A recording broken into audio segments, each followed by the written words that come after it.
Hello and welcome back to more Films Under Constant Critique, where we take a look at films, some good, some bad, and some downright awful. I'm Bongo Baikov, joined by our host Maverick, Dren, Zaria. This week we're taking a look at the 1998 film Soldier. Okay. So out of all the movies we've done on this podcast, is this the one with the most generic title? Probably. 'Cause I mean, Alien is technically pretty generic as well of a title, but it's got a bit more weight behind it because people know what movie you're talking about when you say Alien. People probably don't know what movie you're talking about when you say Soldier. I'm pretty sure there's like other movies called Soldier too. And they'll probably think of Universal Soldier before they think of Soldier. While watching this, I actually was watching the Universal Soldier movies recently, and I was noticing a little bit of overlap. Yeah, you search Soldier and you get Russell movie. Oh my god, there's another movie called Soldier that came out the same year. And it's wait a minute, is it a Bollywood movie? I think it's a Bollywood movie. Holy shit. Ooh. Trivia. The music album was third best-selling album of the year. Hey, that's pretty good. I'm willing to bet more people have seen this than the Kurt Russell one. I mean, just based off the budget and box office, probably. There's an Indian TV show called Soldier, and it stars Shah Rukh Khan. Huh. With Shah Rukh Khan, he's to India what John Wayne is to the United States. He's huge over there. Okay, so... But getting back to this Soldier, it was released on October 23rd, 1998. It cost $60 million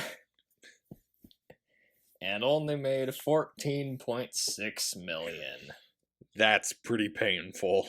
In fact, apparently it was such a big bomb that it wasn't even released in theaters in the United Kingdom. Oh, straight to video there. And the reason we're doing a podcast on this movie is because it does have some Blade Runner connections. They are pretty minor, though. Yes. I wouldn't even say... I'd say they're very minor. You could easily take it out and it would just be its own weird movie. But it's technically set in the same universe because it does have one of the same writers of Blade Runner. And if I remember right, the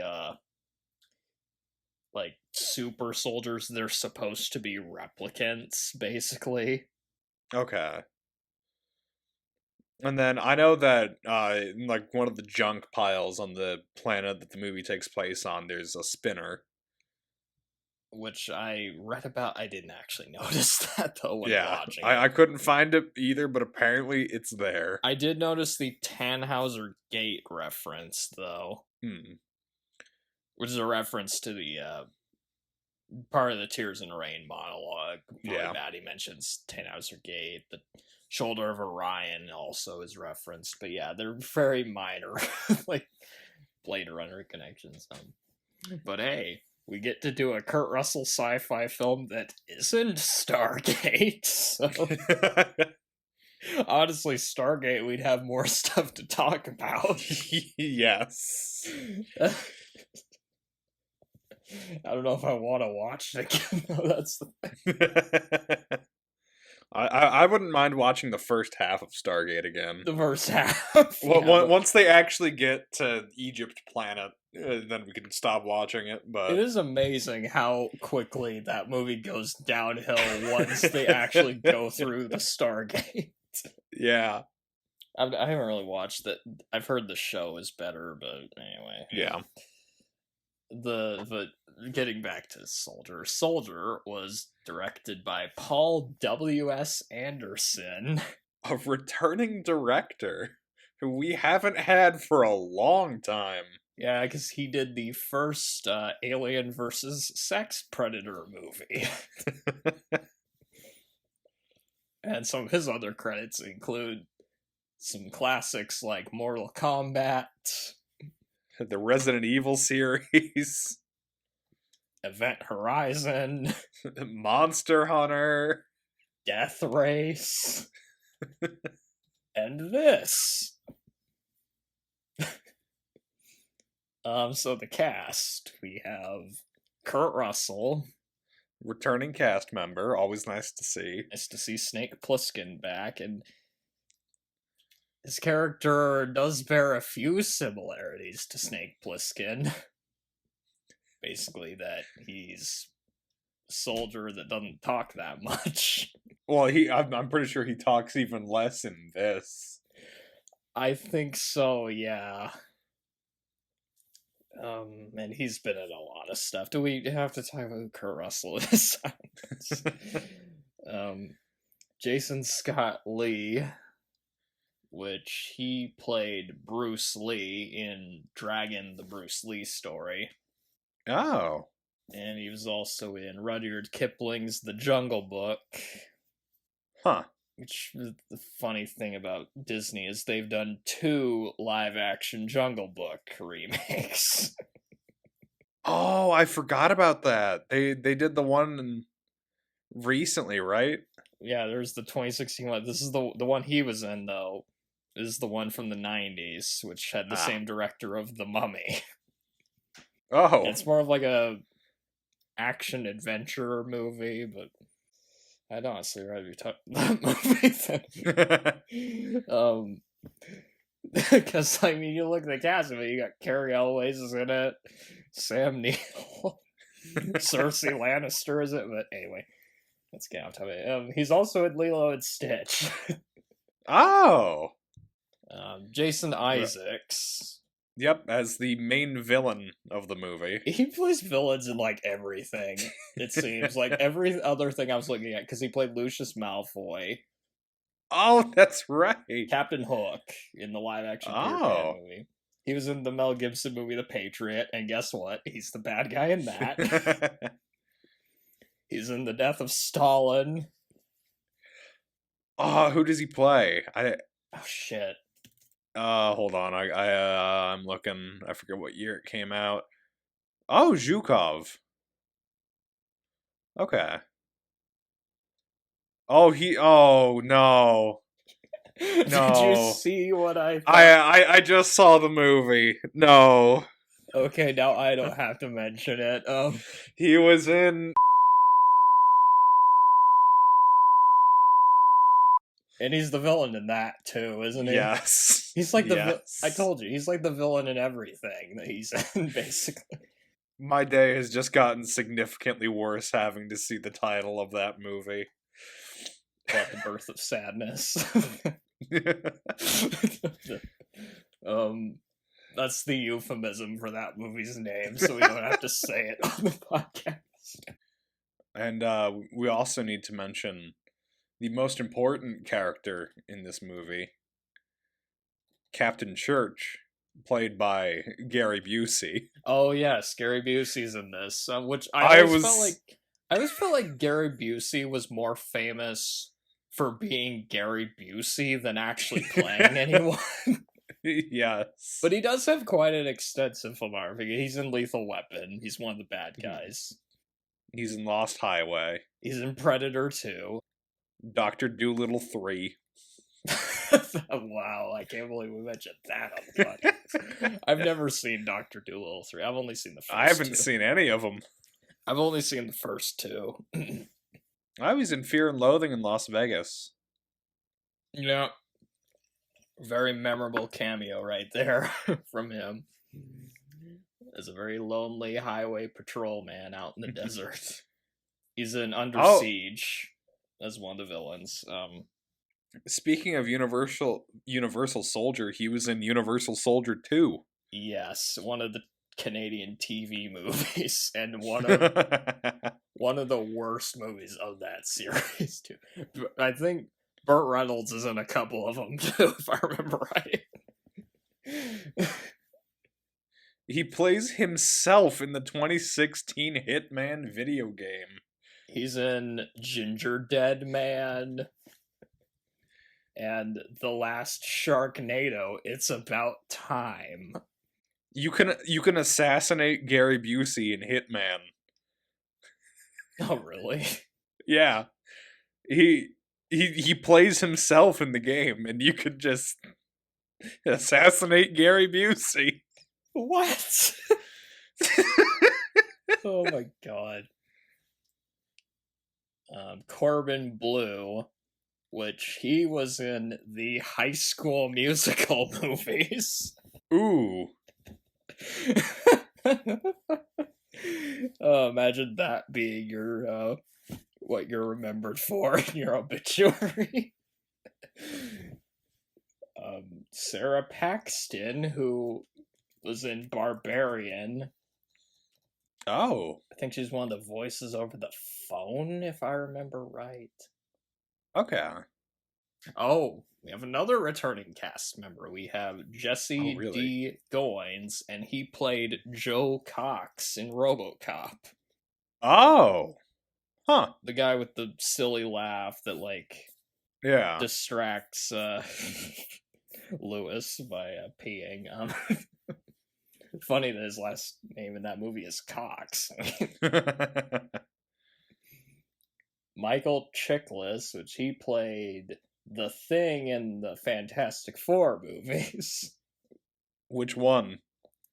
The ones from like 2005 and 2007, yeah. So not the Roger Corman one. Yeah, or the 2015 one, the Fant Four Stick. I mean, what does it matter? They all suck. Although, to be fair, he is one of the better things about those. He also played Curly in a TV biopic about the Three Stooges that was produced by Mel Gibson. Really? Yes, this is a thing that exists. And all of that stuff was probably more interesting to talk about. Okay, so initial thoughts. I don't know if you want to start or... I'll start because I have a few different statements on this movie. Statements, not even like... to me, and I don't know if you felt this way, but as I was watching this movie, especially like when we got to the last half hour, it felt a little bit like the live action Mario movie. Just kind of with the set design and the look of the movie, all of like the makeshift weapons. Like I was getting a kind of Mario movie vibe throughout. You know what I was thinking? I was thinking more of like Waterworld or or like Mad Max kind of. But yeah, I can sort of see the Mario comparison. At least, yeah, the 1993 one. Who knows? Maybe the new one will also try to rip off Blade Runner.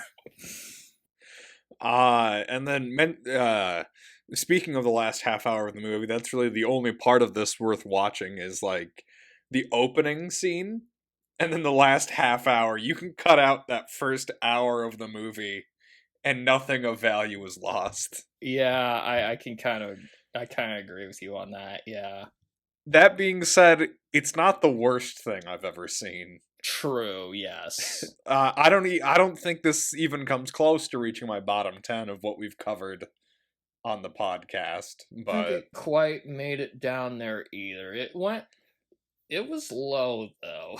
I mean, it didn't provoke a strong enough emotional response for me to care about this one.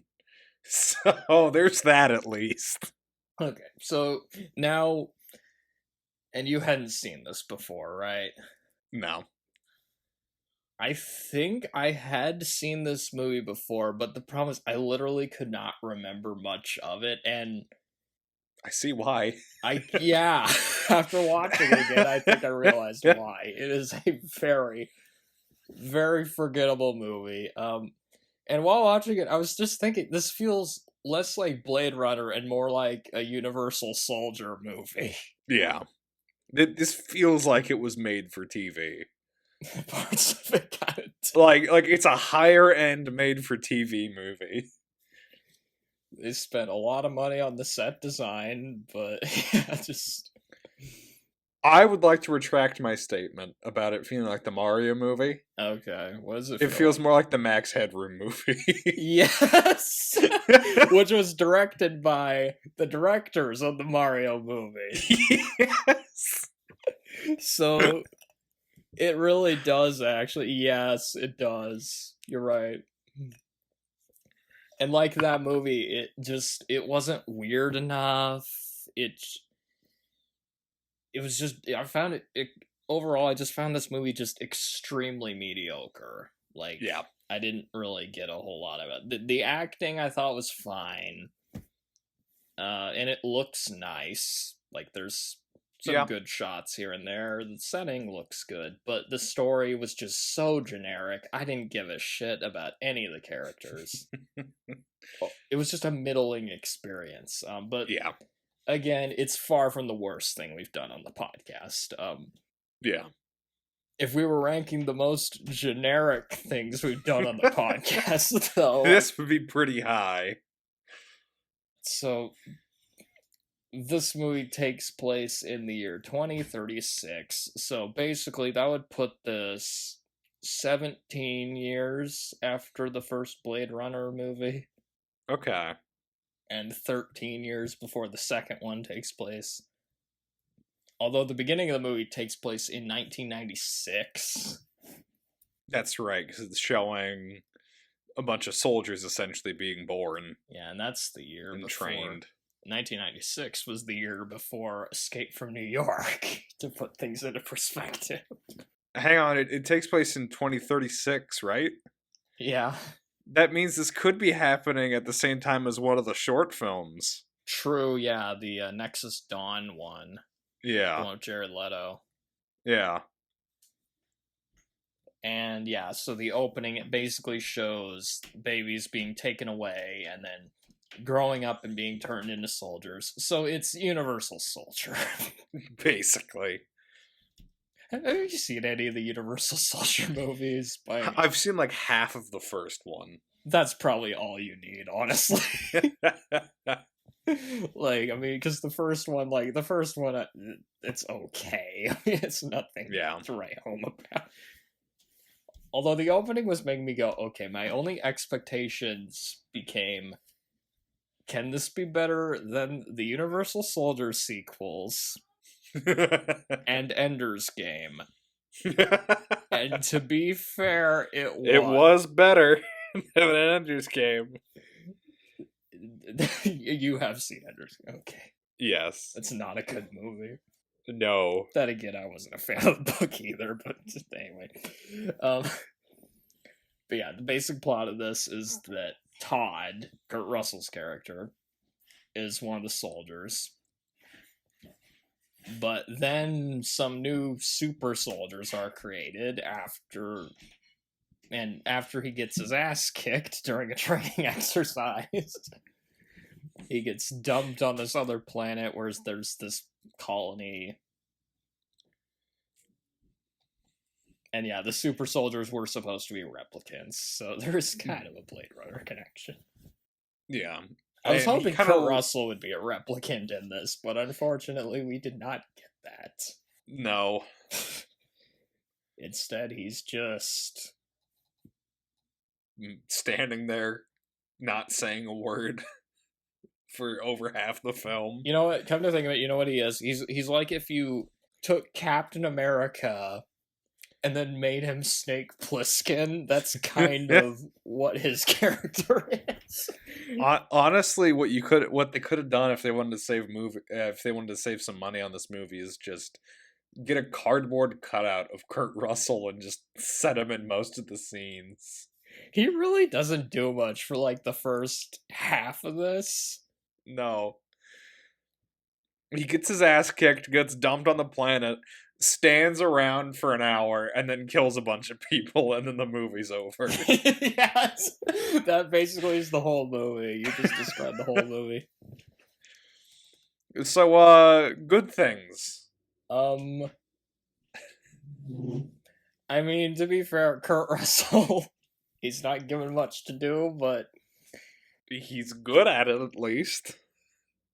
I mean, the concept of his character is kind of interesting, where he was just raised to be a soldier from a young age. He doesn't show emotions that much. And he's one of the best soldiers that they have as well. So he's good at fighting, but he's not really good at anything else. So he tries to fit in with these just normal people on this planet, and they just cast him out. They cast him aside because he's really unable to adjust easily. He's sort of like Rambo now that I think about it. There was actually one specific part in this that actually... Okay, I wonder if, like Rambo, is he able to cauterize his wounds by pouring gunpowder in and lighting it on fire? There was actually one part in this that also reminded me of Rambo. It's towards the end when he's killing a bunch of soldiers. He, like, kills one and then, like, ducks down into the water that he's hiding in. I saw that, and I was like, hey, that's like Rambo. That was probably the best part of the movie, actually. Was that part where he's just sneaking around in the water, just killing guys. Yes, and just like the Rambo movies, whenever he's stealthing around is the best part. There's not a lot of it in this movie, though, unfortunately. No, it's one scene. But yeah, that's basically Kurt Russell's character. Moving on.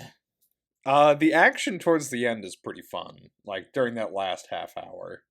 Yeah, that was one of the only parts I was really enjoying. There's like one part he stabs a dude in the eye. Yes, and like they put a lot of effort into that one effect because you can see like blood gushing out. I think I read somewhere this almost got an NC-17 rating, but they had to cut back the violence to get an R rating. And I mean, just during that scene, I can kind of see. Yeah. Yeah, I like the ending because it's just Kurt Russell being a badass. I mean, yeah. And Kurt Russell he's good at playing a badass. I mean, if you've seen Escape from New York or most of the fucking movies he's in, I mean, yeah. They don't really give him too many lines to work with in this. And they kind of give Kurt Russell a rival in this movie. Yes, that's Jason Scott Lee's character, right? Yep, Kane. He's one of the Kane, okay, that's gotta be the most overused villain name ever. Probably. It's one of them, I mean. The fucking villain in RoboCop 2 is named Kane, I know that. It would be funny if it was Herman Kane.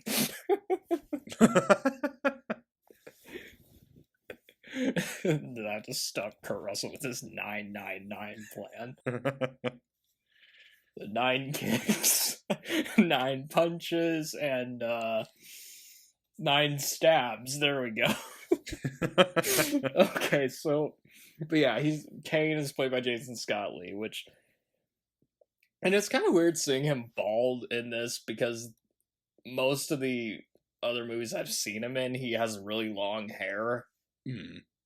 Because he played Bruce Lee in Mowgli, so it's kind of a different thing going on there. I think he has even less lines than Kurt Russell does. Yes, his only lines are basically just him saying orders to people. They're not very memorable. I will admit I did like that fight scene between him and Kurt Russell at the beginning of the movie.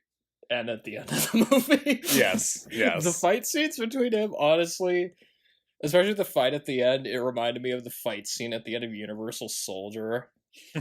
Especially since both fight scenes take place in the dark, like while it's raining. And his eye, like, gets fucked up. And yeah, at the beginning, Kurt Russell, like, tears out his eye. Yeah. He's got, like, mismatched eye colors, sort of like David Bowie. And he's basically the heavy in this movie. Doesn't have much lines. He's basically just there to be like... They're there to give Kurt Russell a challenge, essentially. I guess, but I mean, is he? he was a very, He is at the beginning of the movie. he was a very, very mediocre villain, I gotta say, because I don't remember much. This is a hard movie to talk about, surprisingly. What was the fight scene at the beginning? That was with the chains, right? Yes, when they're like climbing up the chains and then fight while on top, essentially. I remember watching that and like thinking that fight scene. I've seen better fight scenes than that, and then that ended up being one of the more memorable parts of the movie. I'm trying to even remember, how does Kurt Russell kill him again? Like he just I think he just fights him in hand-to-hand combat. I don't remember what the killing move is, really. You don't remember either? No. I'm gonna tell you, I watched this movie yesterday. I watched this movie today. Oh my god. To be fair, I watched it in the morning, so my mind wasn't totally awake. Okay, speaking of villains, let's talk about Jason Isaacs' character. He plays Colonel Meekum. Meckham, something like that. And he's essentially just an asshole, like, high-ranking officer. Yeah, he's basically, what's his name from Avatar. Oh, and his plot is even sort of. I was noticing the plot to this actually has some similarities to Avatar. Is James Cameron a fraud? Is he taking his plot points from Soldier 1998? He took it from Dancing with Wolves, not this. Nobody saw this.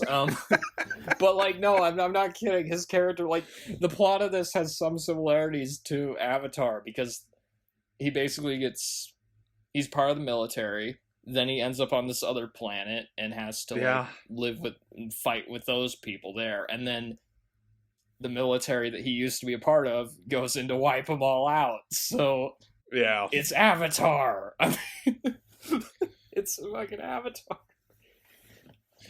And I gotta say, I love Jason Isaacs' death in this movie. Oh, he like pees himself and then like gets blown up later. Yeah, well, basically what happens. I remember. Is... Oh, I remember now. Okay, yeah, he gets left behind on that like planet, and there's like because before that, he orders that they drop down like a world ender bomb, is what they called it. And so essentially what happens is Kurt Russell takes over the ship, drops him and like two of his subordinates on the planet. They stare at the bomb for like a second and then it just explodes and that's it. Yep, and then We'll Meet Again plays.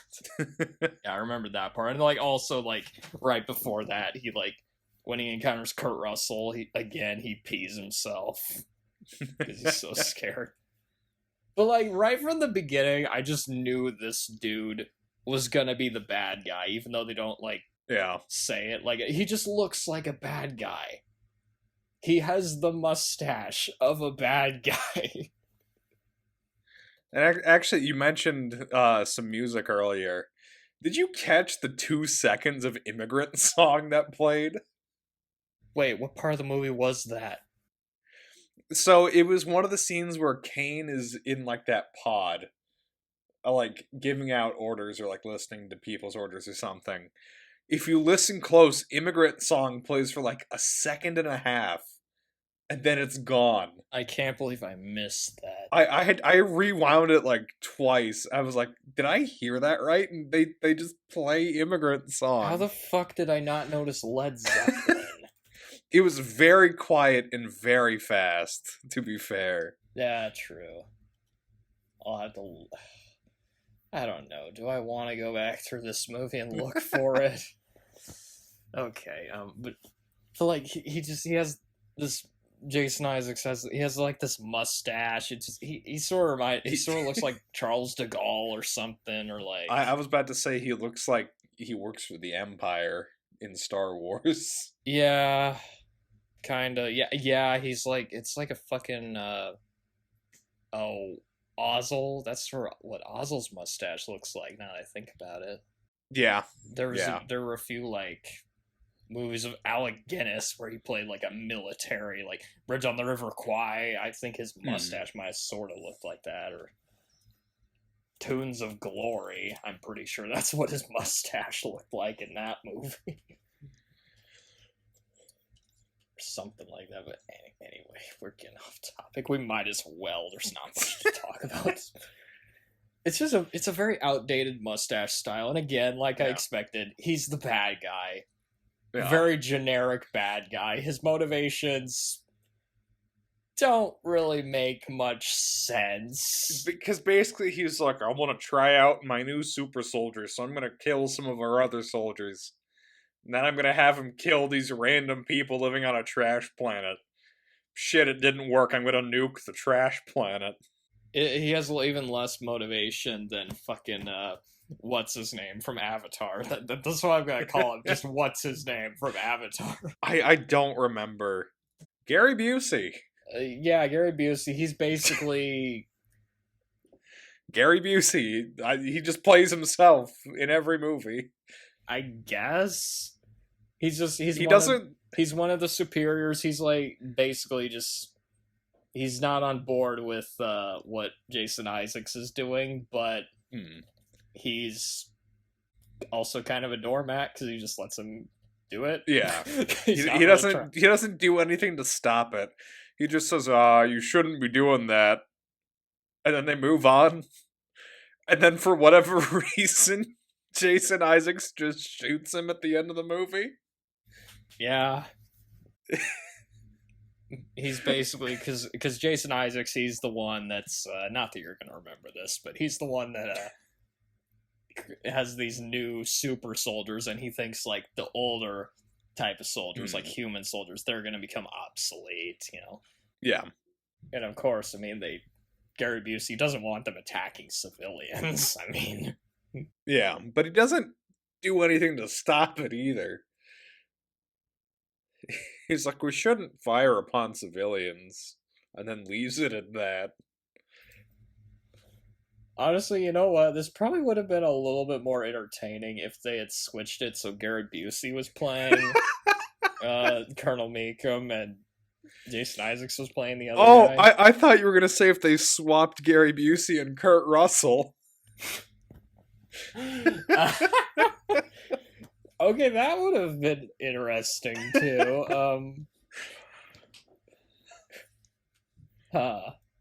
I'm surprised there wasn't a point in this movie where Gary Busey said, "A fucking alien." Predator 2 reference, maybe. If Max is listening to this, he'll get that one. There's one part where they do target practice, and this is the only line from the movie I wrote down, so enjoy this one. Okay. They're doing target practice. There's this, like, thing that says 99%, so I guess they hit, like, 99% of the targets. Yeah.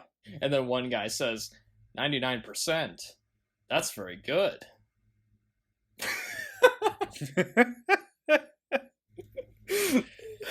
Oh, you don't say. I guess the only other line that really stuck with me. What was your line? It's when Colonel Meekum was trying to, like, contact one of his super soldiers, and Kurt Russell just picks up the mic and growls into it. Okay. It's not really a line, but it's something that Kurt Russell did. What else is in the attempted murder? It's not like he killed somebody. Oh, wait a minute. That's RoboCop. Let's just quote every other movie we've done on the podcast. See, is there a movie with... No, wait, I thought of a movie which has less memorable lines in it than this one. Yeah? Alien Origin. Yeah, I was just about to say that one too. So, hey, soldier, at least you beat Alien Origin. Congratulations. Congratulations. Hell, Alien Convergence beat Alien Origin. That's not much of an accomplishment. To add, okay, if we're gonna add some compliments here, the set design is pretty good. Yeah, I do like it. Everything's a bit orange, but it makes sense since they're on like a dirty trash planet. Yeah, like the look of the planets and stuff is good. There's Yeah. the CGI wasn't even that bad for the Yeah. time. Yeah. They look better than Escape from LA. Fair. And hell, I think the effects in this are better than Event Horizon, and I like Event Horizon, but some of the CGI in that does not hold up. So, like some of the ships, like flying effects, sort of reminded me of Independence Day, actually. And then I do also like some of the I guess I don't That's really know if basically I would what call this movie this. is. It's just the whole time I was watching it, just thinking that reminds me of that other movie, Mad Max, Waterworld, Road Warrior, Mad Max. So I don't know if this would be like costume design, but when a couple of the people who I think are supposed to be like guards for the trash planet are walking around, they have these torches that just have this very interesting design to them. It's sort of like it looks like what they're doing is they have like a propane thing essentially on the end of a stick that they're holding to use as a torch, which I thought was very interesting visually. That'd be like props department, I guess. So, yeah. The music I thought was okay. Other than it wasn't that memorable, but it was serviceable. It wasn't.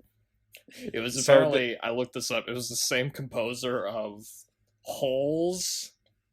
Really? And Cinderella 3, A Twist in Time. So, have you seen that movie, by the way? Which one? Cinderella? Cinderella 3, A Twist in Time. Okay, it's a Cinderella movie where they go back in time to stop her from getting the slipper to the prince. So one of the evil stepsisters ends up getting it. Yeah. And marrying him and fucks up the whole timeline. Yeah, I haven't seen this thing for a long time, so I don't remember a lot of the details, but I remember just thinking it was so weird. Then again, those direct-to-DVD Disney sequels, those got kind of weird. Yeah. So, speaking of the music, so there was really only 2 tracks that stood out to me. So, of course, like I mentioned, the 2 seconds that play of Immigrant Song. I mean, if you get Led Zeppelin in your movie, you're gonna have some good music. Yeah. But the other one was a song that was sort of played during like a love montage section called Night Ride Across the Caucasus, or the Caucasus. Mostly because it reminded me of the credits song for Metal Gear Solid, which is called The Best Is Yet to Come. I'll have to listen to it. Yeah. I put both of them in the Discord. The Best Is Yet to Come, is that the cover the Frank Sinatra song? It is not. Oh, okay. But yeah, so a lot of this movie, it's Kurt Russell, he gets left in this futuristic junkyard, I guess, and there's sandstorms. The part with the sandstorms I thought was okay. Yeah. I was wondering if it was going to turn into Dune, like if you would get Kurt Russell fighting sandworms, like that would be awesome. And then it turns out people live on this planet. And let me guess, he's going to have to defend these people from an attack by the military. This is just another reminder that this movie is fucking Avatar. And a lot of the costume. Okay, part of why this kept reminding me of Waterworld is because of the costumes. Yeah. Of some of the, like, people that live on this planet. They looked sort of like characters from Waterworld. Or one of the Mad Max movies. Also, another thing is my version of this movie had terrible sound quality. Dude, where did you watch it? It was on a Russian pirate website. That might be why. And also another thing, so much of this movie was people whispering. Yes. And I literally could not hear what they were saying.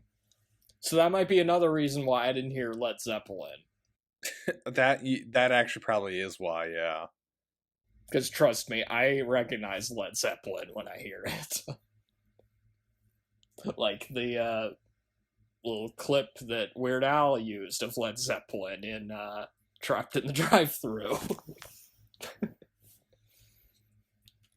How many people are going to get that reference? Black Dog is in a Weird Al Yankovic song. There was one guy that looked kind of like Fred Armisen. I don't think I know that guy. Shit, I don't remember who that was. I will say probably one of the only other positives that I can give is there was one scene that I actually really liked. It was we might be being a little too generous with this one. we are digging to find stuff right now. So I've got a great question right now. Oh no, I'm afraid. Do we really have anything else to say on Soldier? There's something I had to say about it. When I searched, every time I tried searching Soldier 1998 in my search box, I kept getting Small Soldiers. The movie Small Soldiers kept coming up instead of this, and I think that says quite a bit. Have you seen Small Soldiers, by the way? I've not. Oh, I've seen clips of it, and it looks like a fever dream of a movie. It's kind of like Toy Story, and that it's toys coming to life, but aren't they psychotic? They're like military toys, basically. Yeah, it's a interesting movie. Probably would make a better podcast than this, honestly. But you know what? One thing that this movie reminded me of, though, I mentioned it earlier, is Mad Max Beyond Thunderdome. Because it had an interesting setup, and the beginning portion of it, I was like, okay, this is kind of interesting, and then it goes nowhere. It goes nowhere after that. And then in the last third, you get action scenes. Yeah. Because they remember, oh, this is supposed to be an action movie. For being an action movie, there's not as much action in it as you would expect. Not really.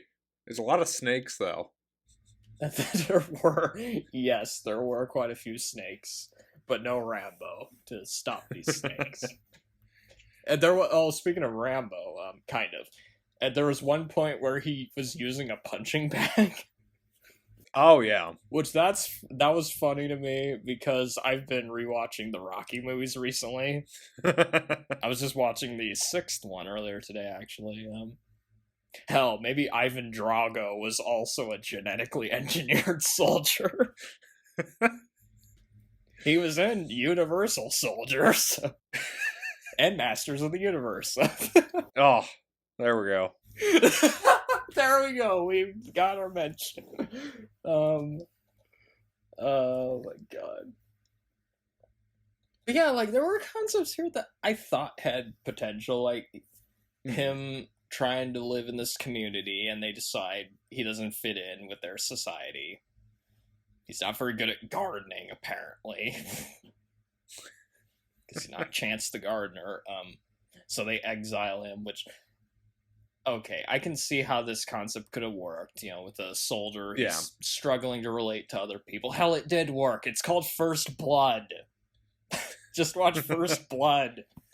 If that's what this movie needed to be, it needed to be Rambo in a futuristic setting.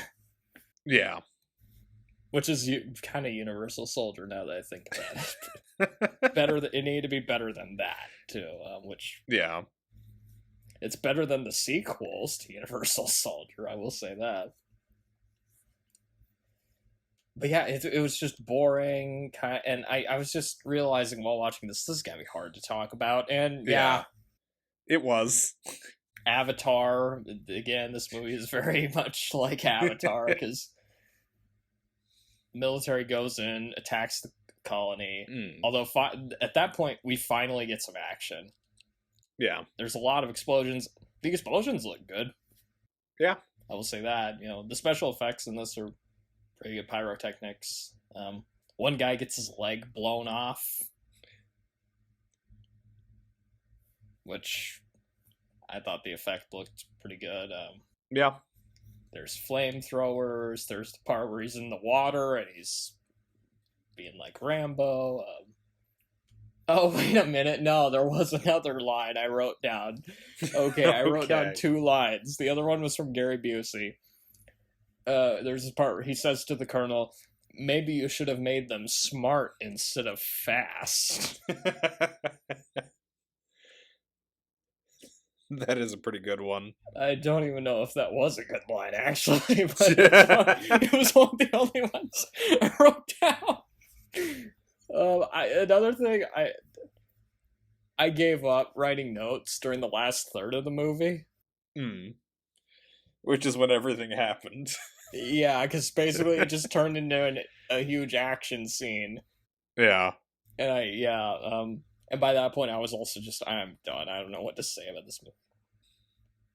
I did like the last shot of the movie where Kurt Russell was standing with the kid looking out the window of the ship at the Milky Way. Yeah.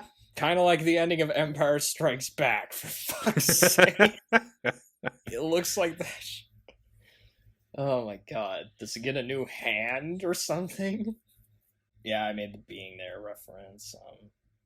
Except it's, unlike Chance, instead of only being exposed to gardening and television, he was only exposed to being a soldier. So, anyway. Oh yeah, there's a part where a snake gets its head cut off by a garden tool. End scene. He has like a dream where he has PTSD. Oh yeah. But that's not really, they don't go anywhere with that. I ran out of notes. Oh, wow, there is so little to talk about. There's really nothing in this movie. It can be watched, but it wasn't painful to watch. It was just kind of drab. Yeah, it can be watched, but it's not going to be the most entertaining thing. I wasn't really that impressed with, and the only reason we watched it is because the Blade Runner connection. Yeah, and I was hoping there'd be more of those. Another thing I just thought of, Paul W.S. Anderson directed this, and I'm not like the biggest fan of the guy's work, unless the movie is called Event Horizon. But even some of his bad movies, they can at least be over-the-top fun. Yeah, like, you watch some of those Resident Evil movies, and it's just like, okay, it's time to shut off my brain and let somebody cut a dog in half by kicking a pane of glass at them. I was literally just about to mention Resident Evil Afterlife, so you already ahead of me with that one. Another thing I was thinking about, okay, we have done 3 Kurt Russell movies on this podcast. Escape from New York, Escape from L.A.,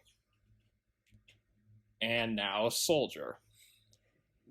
And honestly, of these 3 movies, I think this is the one I enjoyed the least. Yeah.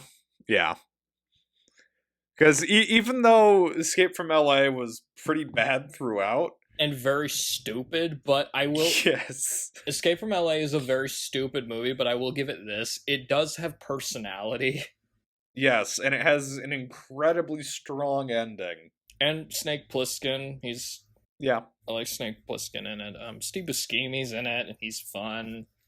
The villains are more memorable in that movie, to be fair. Yeah. And Escape from New York, like I mentioned before, that's like one of my favorite John Carpenter movies, so... Yeah, it's a great movie. Whereas Soldier, it's just a forgettable movie. It has very little personality of its own. And another thing, I was under the impression this would be an action movie, but it's very slow going for an action movie. Is that how it's actually tied into Blade Runner? You think it's going to be an action movie and that it's not? Yeah, I guess. There aren't really... Blade Runner had a lot of thought-provoking themes, though, and, like... Soldier does not. It felt like a unique new thing, whereas Soldier is just, it's so generic and like, yeah. That being said, it does have its positives. Kurt Russell's good in it, I think. Should be given more to do in the movie, but you know, the production design and special effects were good. There's some ideas there that could have been interesting. The action scenes I thought were okay. I mean, there's a few good ones. Yeah. But there's so little to talk about with this movie. Hell, we'll get more mileage out of the trivia probably than out of the actual movie probably. Hey, there's worse movies you could be watching. Some of which we've done on the podcast. Let's see. Is this better than The Rise of Skywalker? Oh, God. Yeah, it is. It is. Somehow, Palpatine's returned. That's all you had to say about that fucking movie. Should we just move on to the trivia? Let's go to the trivia. Go to the trivia. Do you have anything else to say before? Not really. Basically, set design is good, but the movie is mostly just kind of bland and You're generic. just mad I mentioned Rise of Skywalker, aren't you? I'm just mad that I had to see. Okay, that's another thing I will give this movie. Better Jason Isaacs movie than that one. Yes.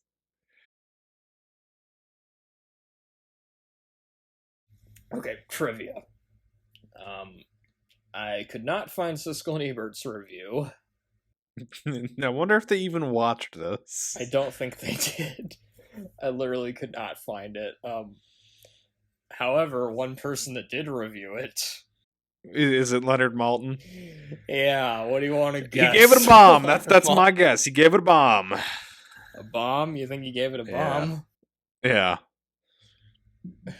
No, actually. What was it, a 1.5? No. Oh my god, what did he give it? 2 out of 4. Okay. Which, to remind you, that's the same rating he gave Escape from New York. Same rating he gave The Dark Knight. Same rating he gave The Shining. Same rating he gave Taxi Driver. Higher than what he gave Blade Runner and First Blood. But lower than what he gave Batman Forever. I should find his review.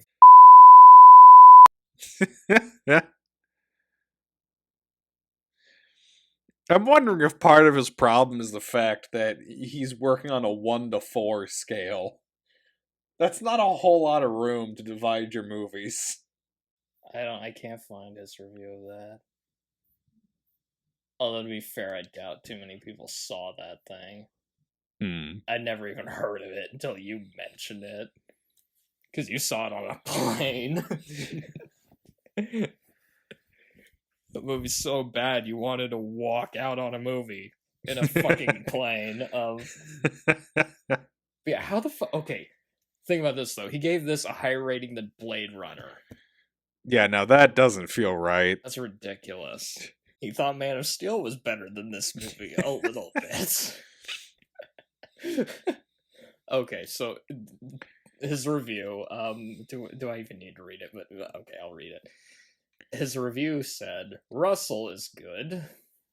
Fair enough. Yeah. But the movie is derivative. The quote-unquote science is ludicrous. Is that really what you're worried about with a movie like this? Is whether the science is there anyway. Apparently. And the outcome highly predictable.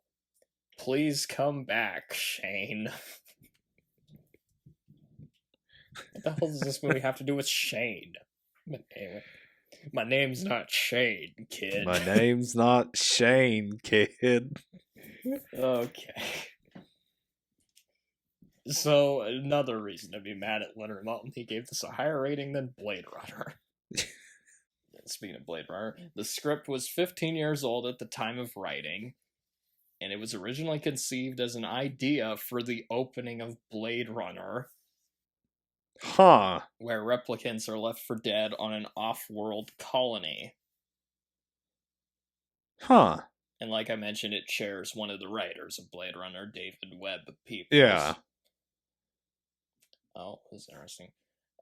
Tony Gilroy did an uncredited rewrite on the screenplay, which, in case you're wondering what he's done, he wrote Rogue One. Oh. And Andor.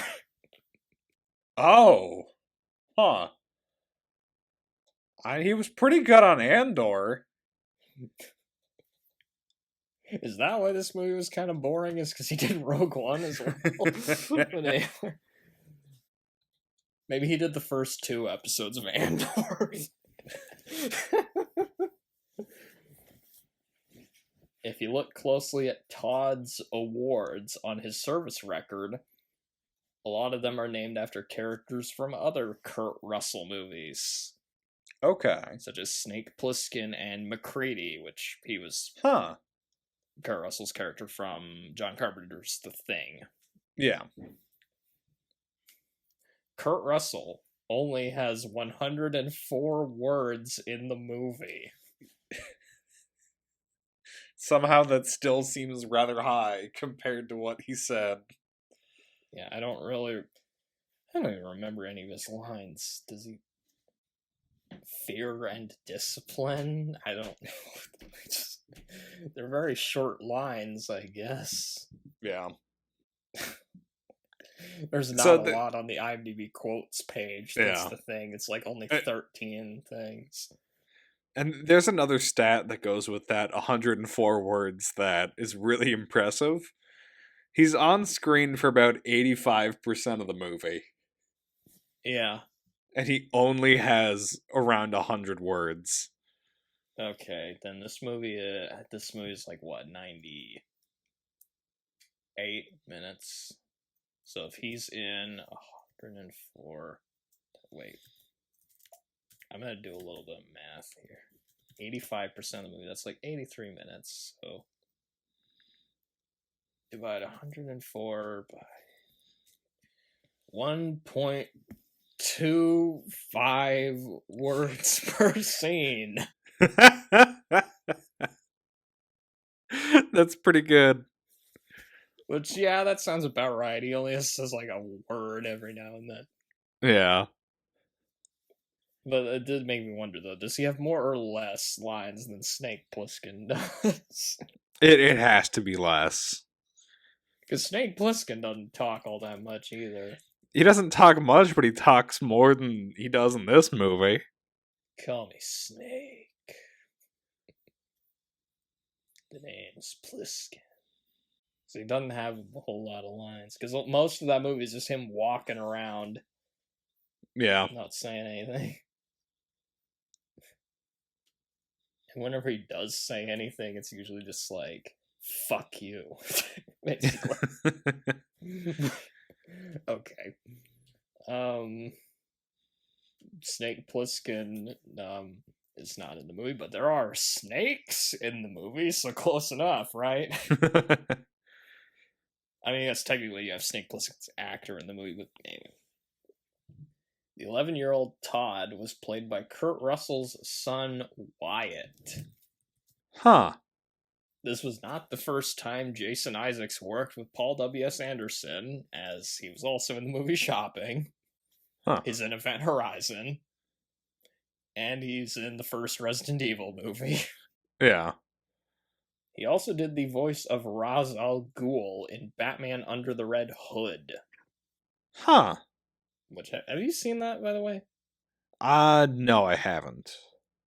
That's one I need to watch again, because I remember that being really good.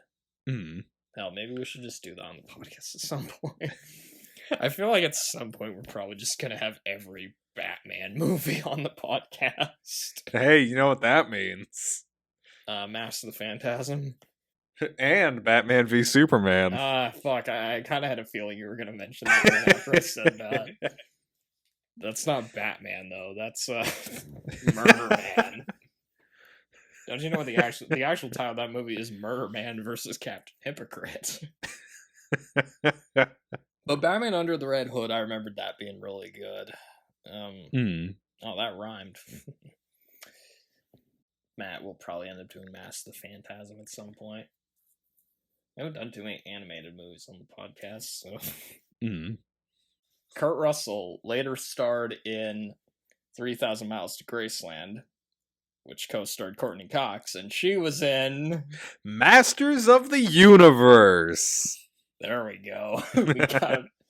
I guess we did technically mention it earlier, but yeah, Garrett Busey was in the movie Surviving the Game, which also starred Rutger Hauer, which gives this movie another Blade Runner connection. Huh.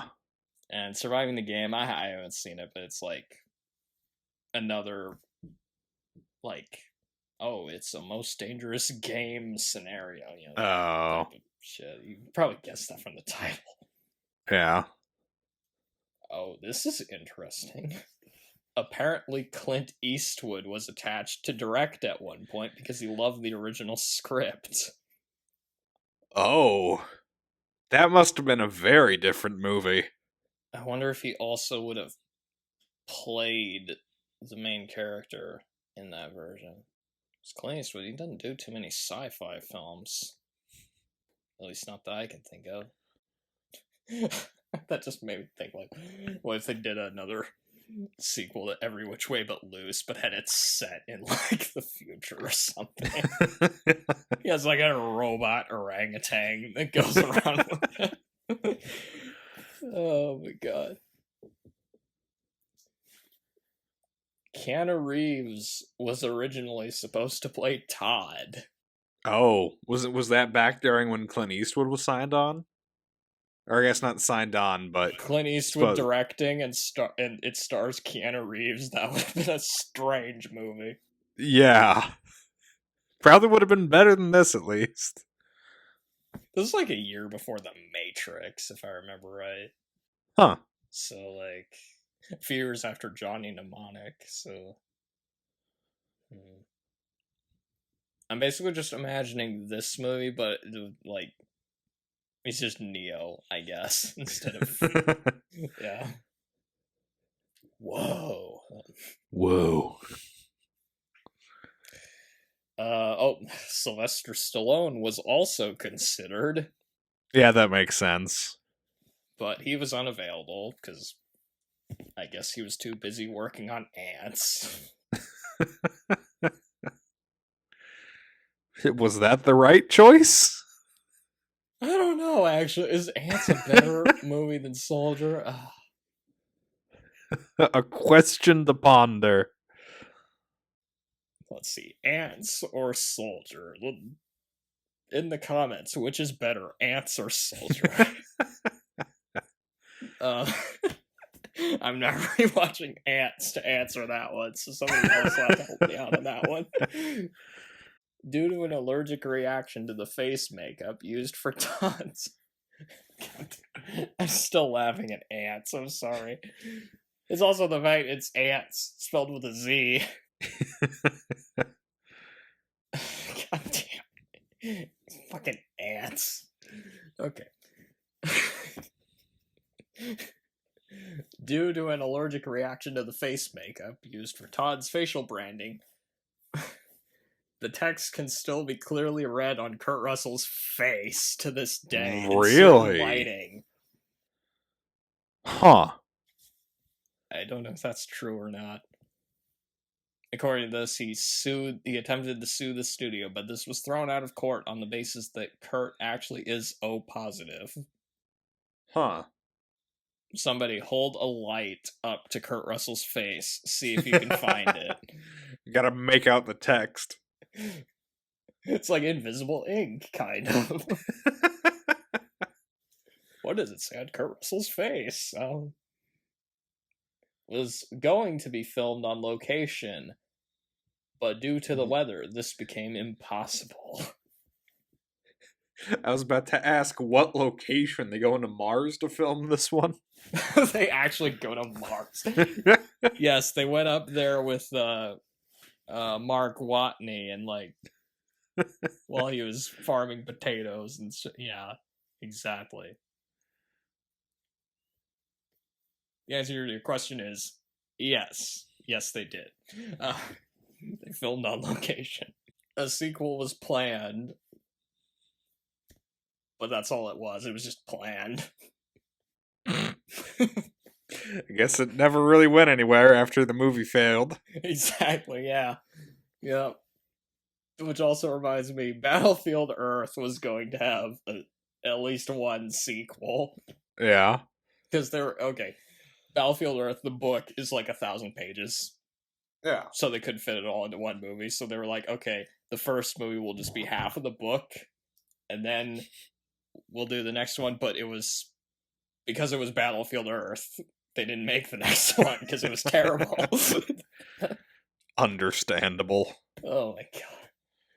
I kind of wish we'd done a podcast on Battlefield Earth instead of this. There's more to talk about with it. Gary Busey was also in the From Dusk Till Dawn TV series. Oh. Speaking of which, our next movie is... From Dusk Till Dawn. Yep. I think we'll end it right there. Yeah. Andrew Griffith. Good night, you stupid idiot. Good night, you miserable slob.